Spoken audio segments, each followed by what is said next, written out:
Perkenalkan, nama saya Berliana Syanturi dengan NIM 12324111015 dari kelas PGSD Reguler A, Fakultas Ilmu Pendidikan Universitas Negeri Medan. Pada video ini, saya akan menjelaskan kembali secara singkat mini riset yang telah kami lakukan.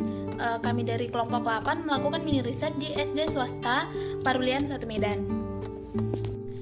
Objek penelitian dalam mini riset kami adalah analisis dan observasi aliran filsafat pendidikan pada saat pembelajaran di dalam kelas. Jadi pada saat mini riset kami melakukan wawancara kepada 7 orang siswa laki-laki di kelas 3 SD dan 5 orang siswa perempuan beserta guru yang masuk pada saat itu. Terlebih dahulu kami memberikan penjelasan secara singkat mengenai aliran-aliran filsafat pendidikan seperti aliran progresivisme, aliran idealisme, dan lain-lain. Jadi kami memberikan beberapa pertanyaan kepada guru yang masuk pada saat itu. Pertanyaannya seperti pembelajaran apa yang diterapkan oleh si guru di dalam kelas, mengapa si guru setuju bahwa aliran pembelajaran tersebut dapat membantu siswa untuk mengembangkan potensi diri mereka di dalam kelas. Kemudian bagaimana cara si guru menerapkan aliran pembelajaran tersebut di dalam kelas, dan kesulitan apa saja yang ditemukan oleh guru ketika dia menerapkan aliran pembelajaran tersebut di dalam kelas. Berdasarkan hasil wawancara yang kami lakukan, dari jawaban sang guru, dia menerapkan aliran pembelajaran progresivisme. Jadi aliran pembelajaran ini dapat membantu siswa untuk berfokus pada pentingnya pengalaman langsung dan dapat memecahkan masalahnya sendiri dalam proses belajar. Hal ini sejalan dengan karakteristik siswa SD yang berbeda-beda. Jadi cara guru tersebut dalam menerapkan pembelajaran aliran progresivisme itu yaitu dengan memberikan tugas-tugas kelompok, membentuk kelompok kepada siswa dan mengajak siswa untuk berkolaborasi, mengajarkan materi tentang misalnya matematika, diajak untuk memecahkan masalah soal, dan pada pelajaran bahasa Indonesia disuruh menulis cerita berdasarkan pengalaman mereka sendiri. Saat menerapkan pembelajaran dengan aliran progresivisme, guru tersebut menemukan tantangan atau kesulitan yang dialaminya, seperti bagaimana cara menerapkan metode dan media pembelajaran yang sesuai dengan karakteristik siswa. Jadi pembelajaran aliran progresivisme kan menuntut guru untuk menggunakan metode dan media pembelajaran yang sesuai dengan karakteristik siswa SD. Jadi hal ini sangat sulit bagi guru karena guru perlu memilih metode yang tepat, metode yang inovatif, bagaimana supaya siswa tidak bosan pada saat pembelajaran. Kemudian dalam menyusun rencana pembelajaran yang sesuai dengan karakteristik siswa SD. Di sini seorang guru dituntut untuk menyusun rencana pembelajaran yang sesuai dengan karakteristik siswanya masing-masing. Hal ini tidak mudah karena guru perlu memahami tingkat pemahaman kognitif siswa, minat dan bakat masing-masing siswa.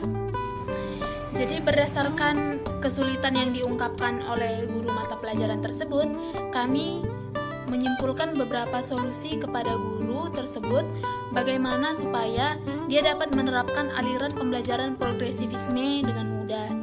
Yang pertama itu adalah pembelajaran yang berpusat pada siswa atau student centered learning.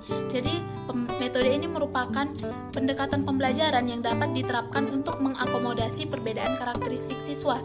Pendekatan ini menekankan bagaimana supaya siswa aktif terlibat dalam proses pembelajaran. Jadi guru dapat memberikan berbagai kesempatan kepada siswa untuk belajar sesuai minat dan kemampuan mereka. Misalnya dalam pembelajaran matematika, materi penjumlahan atau pengurangan, guru dapat memberikan berbagai alternatif matematika kepada siswa.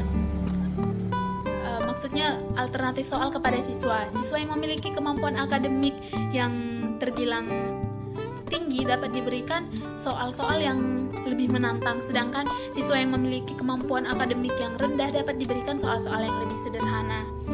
Jadi yang kedua itu adalah pembelajaran kooperatif, yaitu metode pembelajaran yang dapat membantu siswa bekerja sama dan saling membantu dalam proses belajar.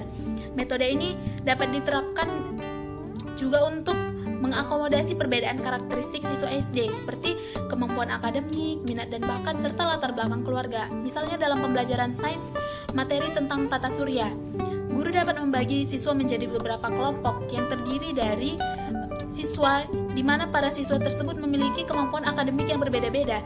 Jadi, siswa kemudian diminta untuk bekerja sama untuk menyelesaikan tugas yang diberikan oleh guru. Yang ketiga adalah pembelajaran berbasis proyek, di mana pembelajaran berbasis proyek ini merupakan salah satu metode pembelajaran yang dapat membantu siswa untuk mengembangkan keterampilan berpikir kritis dan memecahkan masalah.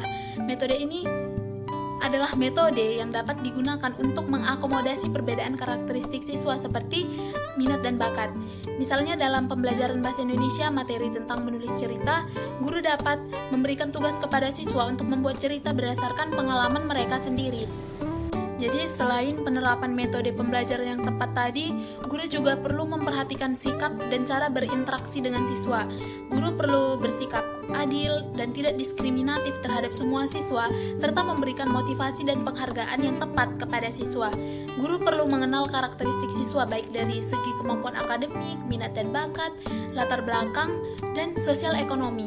Guru dapat melakukan observasi, wawancara, atau tes untuk mengetahui karakteristik siswanya. Guru juga perlu bersikap adil dan tidak diskriminatif terlepas dari perbedaan karakteristik mereka. Guru perlu memberikan kesempatan yang sama kepada setiap siswa untuk berkembang dan perlu memberikan penghargaan sekecil apapun pencapaian siswa dalam pembelajaran. Adapun kesimpulan yang dapat saya tarik adalah bahwa aliran filsafat progresivisme dalam ruang kelas menekankan pada pengembangan individualitas siswa, pembelajaran berbasis pengalaman, dan partisipasi aktif siswa dan guru dalam proses pembelajaran.